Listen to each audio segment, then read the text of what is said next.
So I believe that the language that Rue speaks is Russian. It doesn't exactly tell me. So it's okay. It's okay, we're gonna try. But anyways, I'm eventually going to decorate my Kindle, and I have to put away my laundry, but reading the first chapter is going to come first.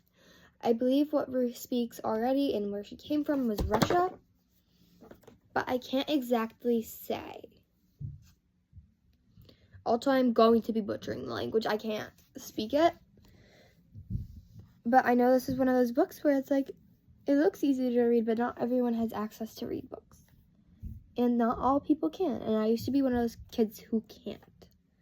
So I am going to be reading it for myself and for everyone else. Because I want to. So I am. I also already know I'm not going to be using a lot of these stickers. I'm going to be using Beetlejuice stickers. So let's put them back in the box. They don't.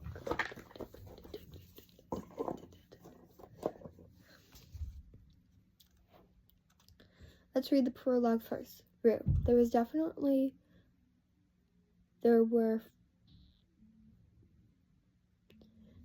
There were exactly 4 moments that you defined my life. This was first. Blossom Grove, Georgia, United States, 12 years ago, age 5.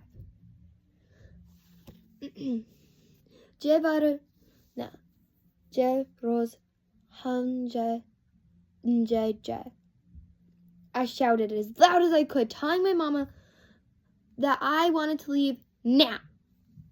I was going to go back home. I wanted to go back home. We're not going back home, Rue. And we're not leaving. This is our home now, she replied in English. She crouched down, looked at me straight in the eye. Rue. Oh, Rue, she said softly. I know you don't want to leave Usha. Oh, let me find out where this place is. So let's ask Alexa,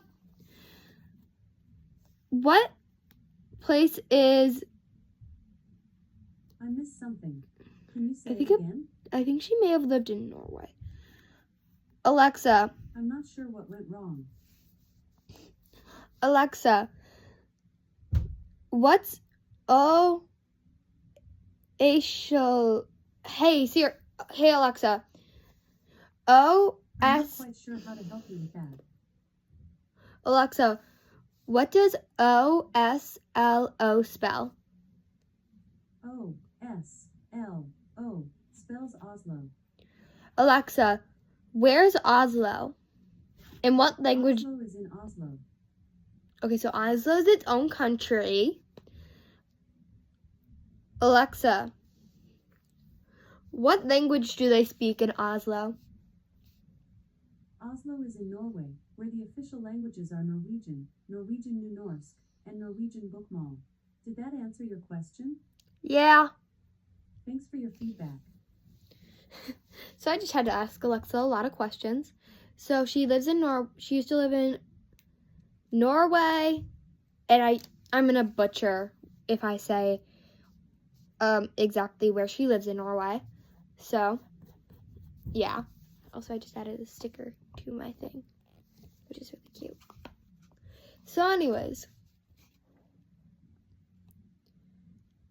you know I didn't want to leave Oslo, but your papa hasn't got a new job here in Georgia. Her hands ran up and down my arms, up and down my arms.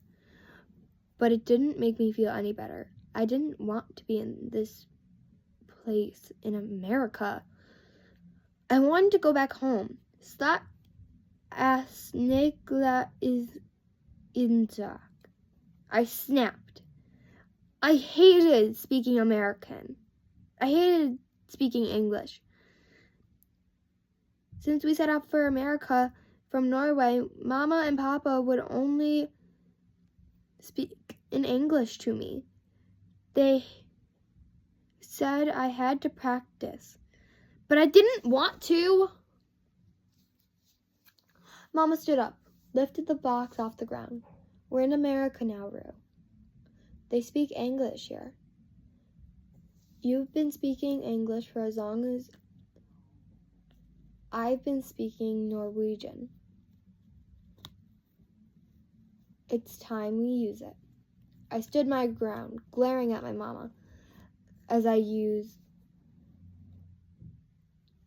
she walked around me into the house. I looked around at the small street where we now live.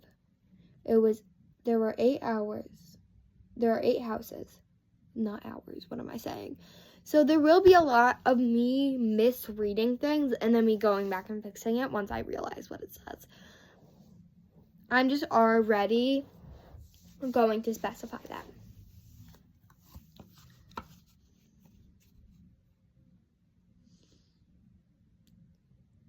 They're all big, but they looked different than ours. Ours was painted red with white windows, a huge porch. My room was big, and it was on the bottom floor. I did think that was kind of cool. Sorta, anyways. I never slept downstairs before, and also, my room was upstairs. I looked around the house. All of them were painted bright colors, light blues, yellows, pinks, and then I looked at our house. Then I looked at the house next door. Right next door, we shared a patch of grass between the 2 houses. Both houses were big. Our yards were too. There was no fence, no wall between them, and if I wanted to, I could run into their yard and there would be nothing to stop me. The house was a bright white house with a porch wrapped around it. There was a rocking chair and a big chair swing on the front. Their window frames were painted black, and there were a window opposite my bedroom, right opposite. I didn't like that. I didn't like that they could see into my bedroom and I could see into their bedroom and they could see into mine. There was a stone on the ground. I clicked my foot watching it roll down the street, turned to follow my mama. But then I heard a noise coming from the house next door to ours. I looked at their front door, but nobody came out. Nobody came out. Sorry, the next page said came out, so I didn't know if it was like a pause or something. I was climbing the steps to my porch when I saw movement. You know what? You guys just get that, so that way you guys can hopefully still hear me, but you guys don't see my face. I was climbing the steps to my porch when I saw some movement from the side of the house, from next door, bedroom window, opposite of my own.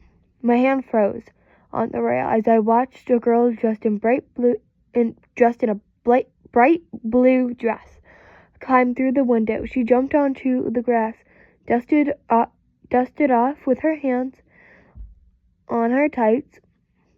I frowned, my eyebrows pulling down.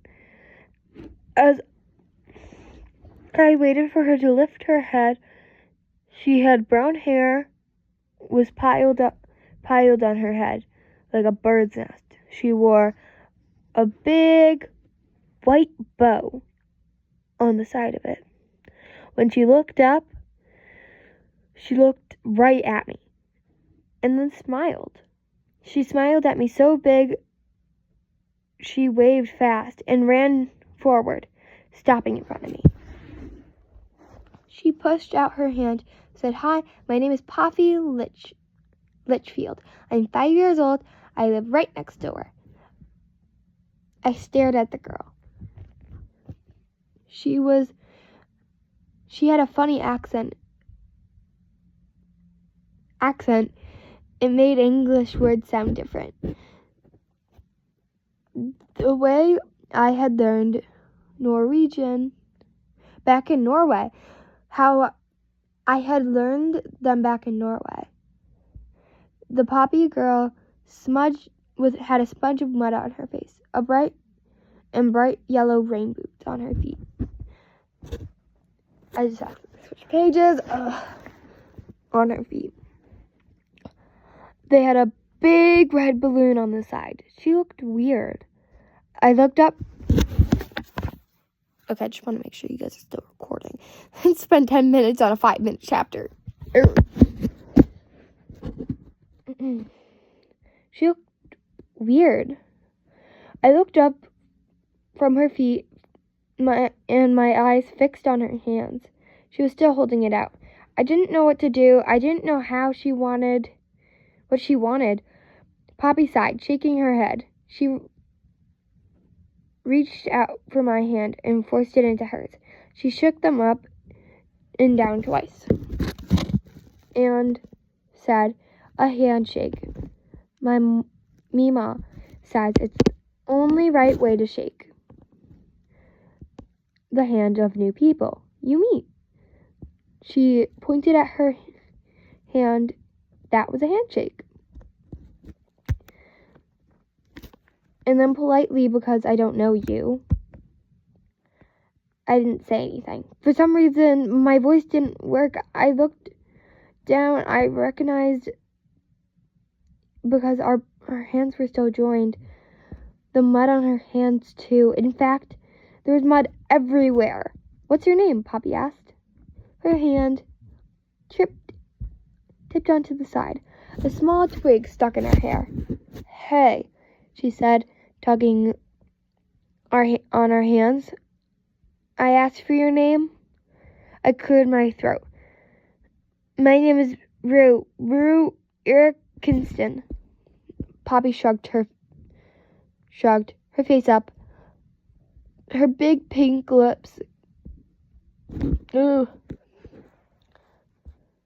big pink lips stretched out all weird. "You sound weird," she blurted. I snatched my hand away. "Nidu ja Inca," I snapped. Her face screwed up even more. "What did you say?" Poppy asked. As I turned to walk into my house, I didn't want to speak to her anymore. Feeling angry, I spun back around. I said, "No, I don't. I was speaking Norwegian," I said in English. This time, Poppy's green eyes grew huge. She stepped closer and closer again and asked me, "Norwegian? Like Vikings?" And my Mima read me a book about Vikings. They said that they were from Norway. Her eyes got even bigger. "Real, are you a Viking?" Her voice had gone all squeaky. It made me feel good. I stuck out my chest. My papa always said I was a Viking. Like, men in my family were big, strong Vikings. "Yeah," I said. "We are real Vikings from Norway."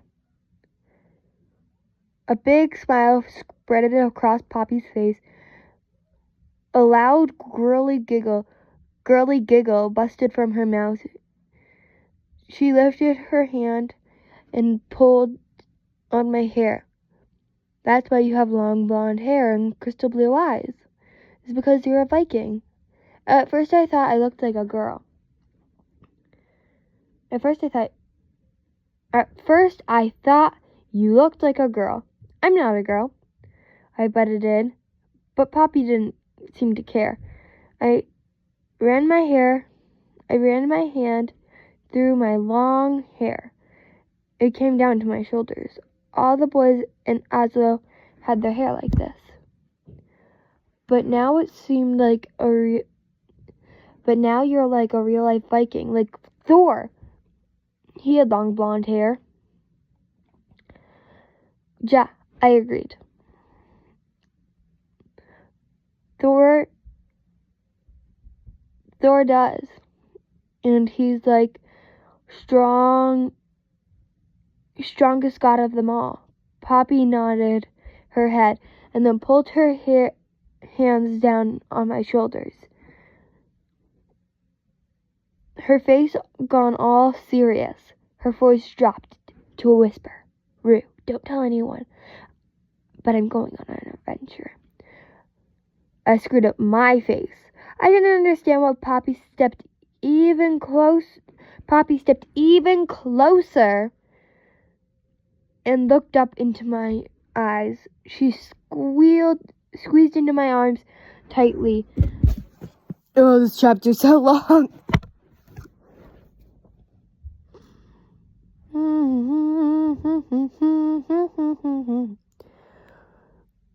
Squeezed my arms, tilted her head to the side. She looked all around us. Then she spread to speak. I don't normally bring people on my journeys, but you're a Viking, and we all know Vikings grow big and strong. They're really, really good with adventure and exploring, and long walks, and capturing baddies. Did I say baddies? Baddies! Post for me. Oh, you can only see parts of my room if I get myself being covered. So, if you guys want to look at the ceiling, I believe that's what you're seeing. Now you're seeing my face. Don't mind the background noise. That's my family. It's taking me 20 minutes to read only 4 pages, and these 4 pages are like not very long.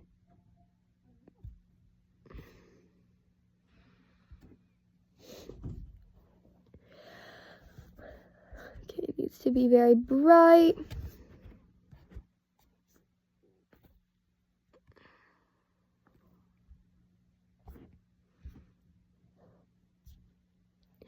Baddies, and all kinds of things. I was still confused. But then Poppy stepped back, held out her hand again. Rue, she said, her voice serious, strong. You live right next door. You're a Viking. I love Vikings. I think we should be best friends. Best friends, I asked. Poppy nodded her head, then pushed out her hair farther towards me, slowly reaching out my hand. I gripped a hold of hers, and I gave it 2 shakes like she'd shown me. A handshake. So now we're best friends, I asked. Poppy pulled her hand back. Yes, exactly. She said, exactly. Oh, wait, no, that says excitedly. She said excitedly. Poppy and Rue brought her fingers to her chin and looked up. Her lips stuck out. She was thinking very hard. Sounds good. What do you think? Poppy and Rue, best friends for infinity. I nodded. It did sound very good. But Poppy put her hand into mine. Show me your bedroom. I wanted to tell you about what adventure we can go on next. She began to pull me forward, and we ran into the house. When we pushed through my bedroom door, Poppy rushed straight to my window. This is the room exactly opposite to mine. I nodded my head, and she squealed, running towards me to take my hand into hers again. Rue, she said excitedly, we can talk at night. We can make walkie-talkies with cans and string. We can whisper our secrets to each other when everyone else is asleep. We can plan and play. And Poppy kept talking. I didn't mind. I liked the sound of her voice. I liked her laugh. And I liked the big white bow in her hair. Maybe Georgia won't be bad after all. And I thought, if I had Poppy, Lynchfield as my very best friend. This page break. And Poppy from that day on. Poppy and Rue, best friends for infinity. And so I thought, how funny things change. That was just the overview. So I just read you the entire overview, thinking that was chapter 1. Why was I dropped? I usually just skip the overview. Because if you know me, I hate overviews. So, yeah.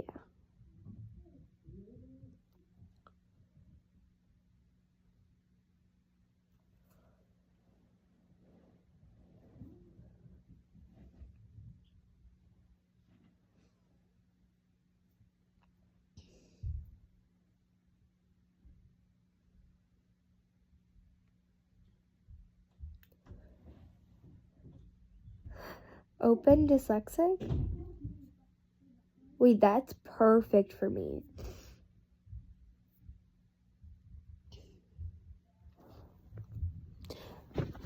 Oh, shoot. You guys just watched me change the font and, like, the book size and everything. So this is going to take me 10 times longer to read for you next time. That was a 20-minute overview, prologue overview thing. This is chapter 1 is Broken Hearts and Boys Kissing Jar. So, yeah. I thought that first chapter was very cute.